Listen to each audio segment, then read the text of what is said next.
game development is truly a beautiful thing. If you are watching from the distance, of course. In reality, game development can be a really harsh thing to do. Deadlines to meet, some code are not working properly, the game not running as it's supposed to do, its performance dipping because of some unknown bug, the absolute freak fest that it must be to debug the game, etc, etc. But even so, there are tons of game developers that love what they do, no matter the department at which they work on or the company that they work into.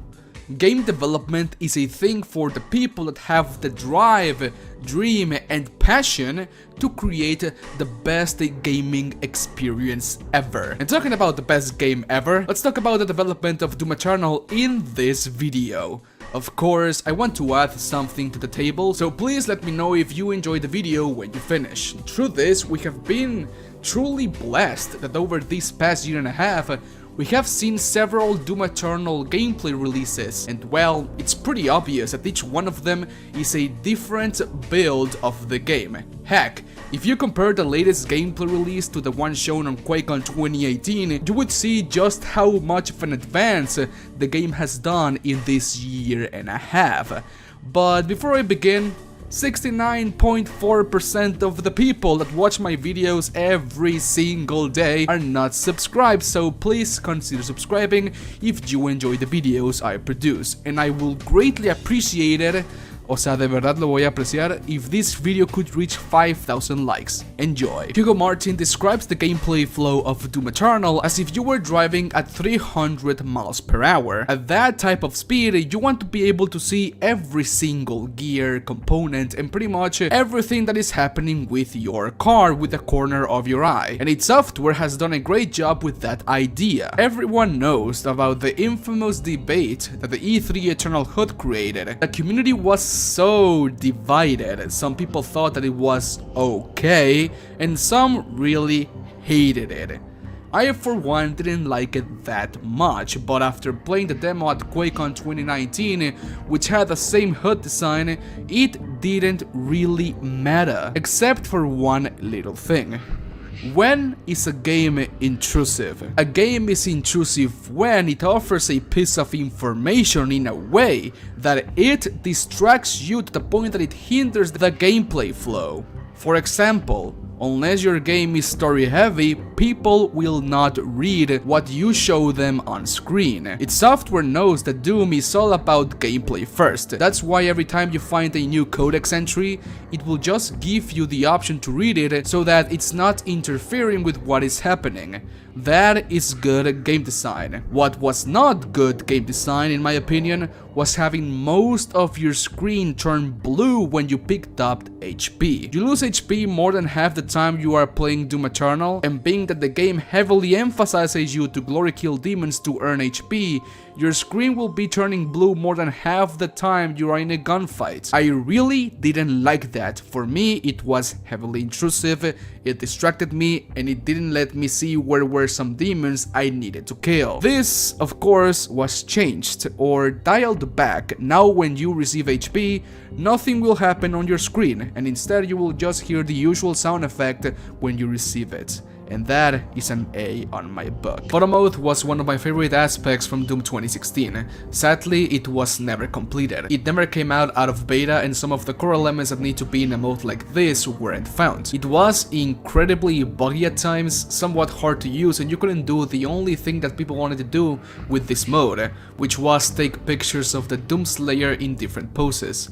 But now this seems to be very different in Doom Eternal. Photo mode appears to be out of beta already, and I dare to say that the only new trailer was made using this mode. And if it is, then we can finally see demons and the Doomslayer in photo mode, and take very cool pictures and cinematic runs using it, and that is great for content creation. Another thing that was heavily changed throughout the development is the weapon wheel. Back at QuakeCon 2018, it looked like this.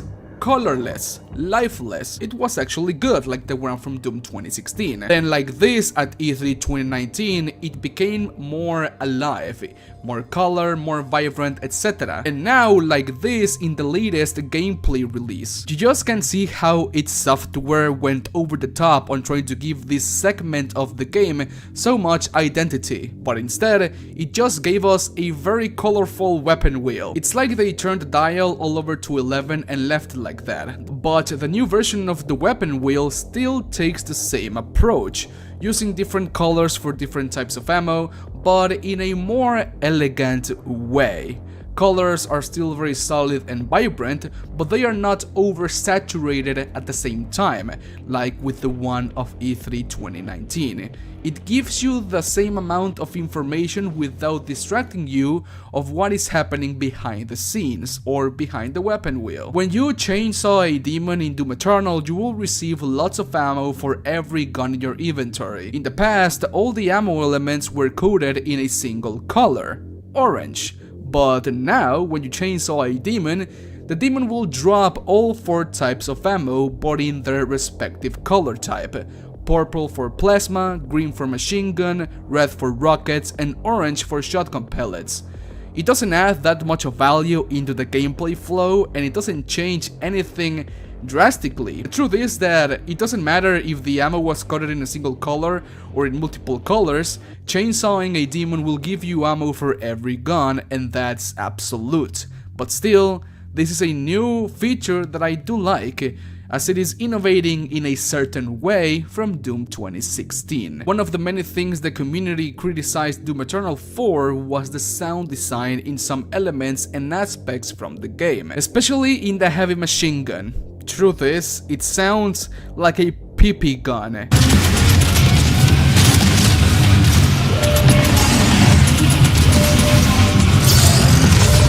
This doesn't sound like a machine gun that can turn to shreds a demon.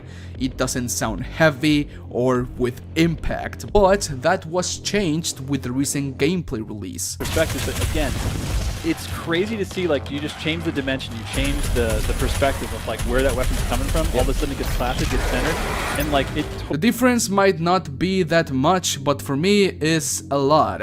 It sounds heavier and with more impact. The gun sounds like if it was really able to shred some demons in half, and that is an A in my book. One thing that they have added into the HUD is the ability to see which runes you have equipped, something we didn't have in Doom 2016, and this is good game design. Remember when I told you when a game is intrusive?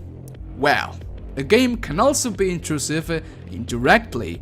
Back in Doom 2016, having to pause our game just to see which runes we had equipped was the very definition of a game being intrusive. But of course, it is not that big of a deal, but it's not good either. And id Software knowing what were the tiny little details they did wrong in 2016 and working on them in Doom Eternal truly shows the care they have for this game. Overall, after the delay was done, the tiny bits and pieces of info id Software has been providing shows how much the game has improved, like drastically. Of course, I know that people will be satisfied with playing the 2018 Phobos version of Doom Eternal, but comparing that gameplay release to the latest one is like comparing Femto to Guts. One is a piece of poo-poo and the other one is a diamond. Animations look way better and with more fluidity. AI seems more responsive, no audio glitches have been found,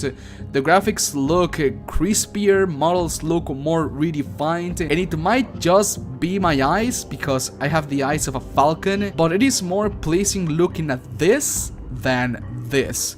Colors look more vibrant and alive in this, in my opinion, and everything just looks way better too. And well, I apologize for not uploading a video on Monday. It took me so much time to analyze every single gameplay release of the past year and a half, and these were all the things that I could notice that had any significant changes. But of course, please let me know down below anything else that you think has been changed in the development of Doom Eternal. I love you guys. Mwah. And so, case buttons, thank you so much for watching this video. Do not forget to follow me on all of my socials, and thanks to all of my Patreons who made this video possible. I love you all. Bye. Mwah.